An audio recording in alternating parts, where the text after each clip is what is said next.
I'm Liana. I'm 25, and right now I'm sitting in a glass office I wasn't supposed to have. Like, at all. Outside my door, people are literally whispering. Some shocked, some salty, some straight up confused. Like, wait, her? Yeah, me. The girl who used to bring them coffee. The girl they barely noticed. The girl my own family treated like background noise. And now? I just replaced them all. But let me rewind, because trust me, this didn't just happen overnight. And if you've ever felt invisible in your own family, man, you're gonna feel this. Drop where you're watching from in the comments and hit subscribe, because what happened next? Yeah, nobody saw it coming. Not even me. 3 years ago, I wasn't sitting in any fancy office. I was sitting behind a front desk, wearing a name tag that said Liana, reception. No last name, no title, no power, and definitely no respect. What nobody knew, I was the CEO's granddaughter. Yeah, but I kept that low-key on purpose, because in my family, titles weren't given, they were pre-written. My older brother Kyle, future CEO, no questions asked. My cousin Brandon, finance head, already had the office picked out. And me? I was the sweet one, the quiet one, the she's not really business material one. Yeah, that one stung. But instead of arguing, I just said, bet. Not out loud, in my head. My first day at the company, I thought I'd just be answering calls, doing basic stuff, receptionist life. But then I met Denise. She was 58, been there since day one, and she didn't sugarcoat anything. She looked at me and said, "Listen, kid, you can sit here and play secretary, or you can actually learn something. Your call." And something about that lit a fire in me. So I chose to learn. Everything. While everyone else clocked out at 5, I stayed. Not for overtime, not for recognition, but because I was curious. Like, why do shipments get delayed? Why are clients always complaining about the same stuff? Why do managers sit in meetings all day but still don't fix anything? I started connecting dots, real quick. And here's the crazy part. Problems that had been sitting for months, I was fixing them in days. Quietly. No announcements, no credit, just results. Example, one time a major client was about to bounce, like cancel their contract. Big money, big loss. Everyone was panicking. Meetings, presentations, fake confidence everywhere. Meanwhile, I went down to the warehouse, talked to actual workers. Turns out, the issue was stupid simple. A cheap supplier part was messing everything up. I wrote the solution, left it anonymously. Next thing you know, Kyle presents it like he cracked the code. Everyone claps. Wow, Kyle's a genius. And me, I'm at the front desk like, yeah, okay. Did it hurt? A little, but honestly, I didn't care about credit. I cared about being right. And then there was my grandfather, the real CEO, the real one. Every Friday evening, he'd find me. "Walk with me, kid." We'd walk through the building, empty halls, quiet offices, and he'd ask questions. Not easy ones, real ones. What's broken? What are we missing? What would you fix? And I'd answer, not like a student, like someone who actually saw the problems. Those conversations, they changed me. Because for the first time, someone wasn't underestimating me. He was listening, really listening. Fast forward to this year, things started feeling different, tense, like something big was coming. Then one morning, I hear Kyle in the break room, practicing a speech in the mirror. Leadership, legacy, vision. Man was acting like he already had the crown. And honestly, everyone thought he did, even my parents. They were already celebrating, planning parties, talking about the future of the family business. And I just stood there, holding my coffee, thinking, y'all really have no idea. That same day, Grandpa called me into his office, closed the door, looked at me, real serious. "You ready?" I blinked. "For what?" He smiled. That's what I wanted to hear. And right there, I knew. Something big was about to go down. That afternoon, the entire company gathered. Big announcement. Everyone dressed up. Board members, investors, my family sitting front row like they already won. And me, back row, like always, watching, listening, waiting. Grandpa steps up, room goes quiet. He starts talking about the company, legacy, values, all that. Then his tone changes, and suddenly it's not a speech anymore, it's a message.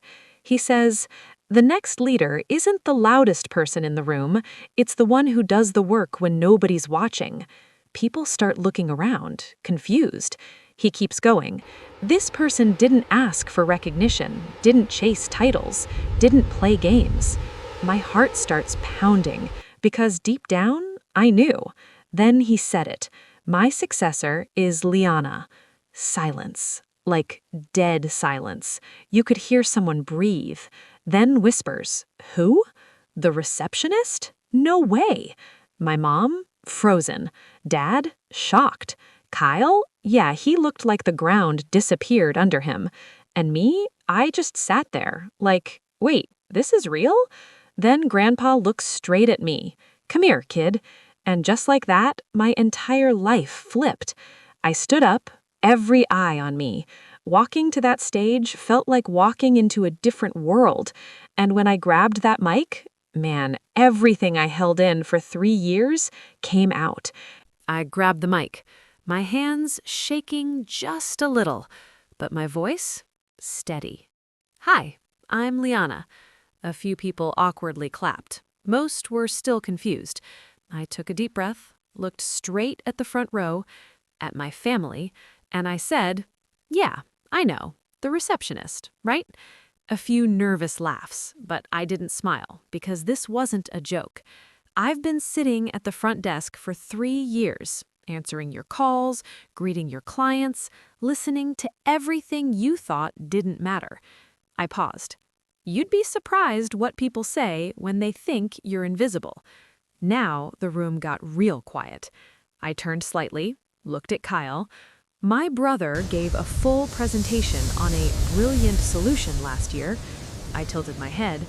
That I wrote. Gasps.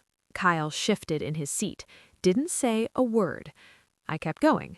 Most of the problems this company faced, I saw them from the bottom, not the top. Because when you're at the bottom, you see everything. Now people weren't whispering anymore. They were listening, really listening. Then I said something that changed the whole room. I was never given a title. I earned my understanding. And honestly, I didn't need this position to prove anything. I looked at my family again. But maybe now you'll finally see me? My mom looked down. My dad avoided eye contact. And Kyle? Man, he looked like he just realized something too late. After the announcement, everything went crazy. People who never even said hi to me before, suddenly, "Congrats, Liana! Always knew you had it in you." Fake smiles, fake energy. You know the vibe. But then, my family walked up. And yeah, this was the moment. The real moment. My mom spoke first. "Liana, honey, why didn't you tell us?" I almost laughed. "Tell you? You never asked." Silence. My dad stepped in. "We always believed in you." I shook my head slowly. "No, you believed I was nice, not capable." That hit. Hard. Then Kyle finally spoke, his voice low. I deserved that position. There it was. The truth. Raw. Ugly. Honest. I looked at him. Not angry, just calm. You were given opportunities. I created mine. And that was the difference. For a second, nobody said anything. Then I added, softly this time, "I didn't take anything from you. I just stopped waiting for permission." And right there, something shifted. Not just in them, in me. Because for the first time in my life, I wasn't trying to be accepted. I wasn't trying to prove my worth. I already knew it. A few weeks later, I made my first major decision as CEO. And guess what? It shocked everyone again. I didn't fire Kyle. Yeah, I know. Plot twist. Instead, I reassigned him, gave him a role where he actually had to learn from the ground up. No shortcuts, no titles handed to him, just work. When he asked me why, I told him because someone should have done this for me earlier. That moment, it wasn't revenge. It was growth. And my parents, we're not perfect, not even close. But now, there are boundaries, real ones. And respect, it's earned, not assumed. Sometimes people ask me, what changed your life? And I always say the same thing. I stopped shrinking to fit where I wasn't valued. So, if you're out there right now feeling overlooked, underrated, like nobody sees what you're capable of, listen to me. You don't need their validation. You need your own belief. Because one day, the same people who ignored you will be sitting in a room trying to understand how you made it. And when that day comes, don't forget who you became while nobody was watching. If this story hit you even a little, make sure you subscribe to the channel for more real, emotional, and powerful stories like this. Because trust me, the next one might just change the way you see everything.